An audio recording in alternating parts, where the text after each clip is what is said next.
வணக்கம் மக்களே. திமுக விசஸ் அதிமுக 121 இடங்கள். நேரடி போரில் ஜெயிக்க போகிறது உதய சூரியனா இல்லை இரட்டை இலையா? இந்த அதிரடி ரிப்போர்ட்டை பற்றி இந்த வீடியோவில் விரிவாக பார்க்கலாம் வாங்க. தமிழகத்தில் 234 தொகுதிகளுக்குமே ஒரே கட்டமாக ஏப்ரல் 23ஆம் தேதி சட்டமன்ற தேர்தல் நடைபெற இருக்குது. இந்த தேர்தலில் திமுக 164 தொகுதிகளிலும் அதிமுக 168 தொகுதிகளிலும் போட்டியிடுற இந்த நிலையில் மாநிலம் முழுவதும் மொத்தம் 121 தொகுதிகளில் இந்த ரெண்டு கட்சிகளும் நேரடியாக மோதுறாங்க. அதுலேயும் ரொம்ப குறிப்பாக சென்னையில் இருக்க 15 தொகுதிகளில் 12 இடங்கள் உள்பட தமிழகத்தோட வடக்கு முதல் தெற்கு வரைக்கும் பிரதான 2 திராவிட கட்சிகளுக்கிடையே ரொம்ப கடுமையான ஒரு போட்டி நிலவ போகுதுன்னே சொல்லலாம். மே 4ஆம் தேதி வாக்குகளில் எண்ணப்பட்டு முடிவுகள் அறிவிக்கப்பட இருக்குது. அரசியல் களம் இப்போ சூடு பிடிக்க தொடங்கியும் இருக்குதுன்னு சொல்லலாம்.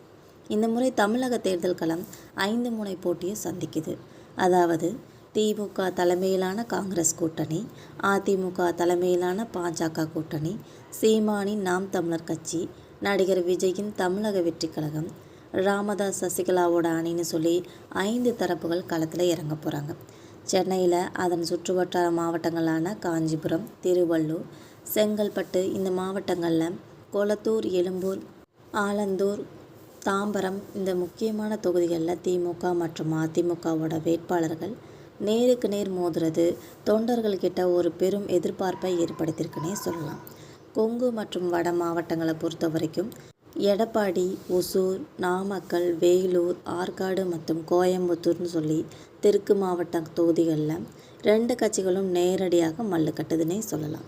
அதே போல் காவிரி டெல்டா மற்றும் மத்திய மாவட்டங்களான திருச்சி, கரூர், அரியலூர், பெரம்பலூர் மற்றும் தஞ்சாவூர் மாவட்டங்களோட முக்கியமான தொகுதிகளிலும் உதயசூரியன் மற்றும் இரட்டை இலை சின்னங்களுக்காக நேரடியான ஒரு போட்டி உருவாக்கி இருக்குது.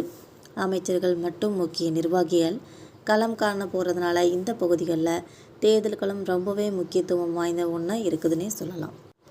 தென் மாவட்டங்களில் இந்த நேரடி போட்டி இன்னும் குறையவே இல்லைன்னு கூட சொல்லலாம். மதுரை, தேனி, தூத்துக்குடி, திருநெல்வேலி மற்றும் கன்னியாகுமரி மாவட்டங்களில் 120 தொகுதிகளின் பட்டியலில் அடங்குகிற முக்கிய இடங்களும் இருக்குது. இதுலேயும் குறிப்பாக மதுரை மேற்கு, போடிநாயக்கனூர் மற்றும் கோவில்பட்டி போன்ற பகுதிகளில் இப்போ நிலவி வந்துட்டுருக்க நேரடி போட்டி தமிழகத்தோட அடுத்த ஆட்சியை தீர்மானிக்கிற ஒரு சக்தியாக தான் பார்க்கப்படுதுன்னே சொல்லலாம்.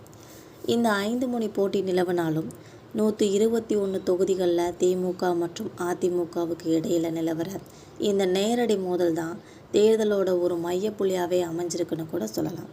மக்களே, இந்த தகவல் உங்களுக்கும் பயனுள்ளதாக இருக்கும்னா மறக்காமல் நம்ம சேனலை சப்ஸ்கிரைப் பண்ணி பெல் ஐக்கனை கிளிக் பண்ணி வச்சுக்கோங்க. தேங்க்யூ.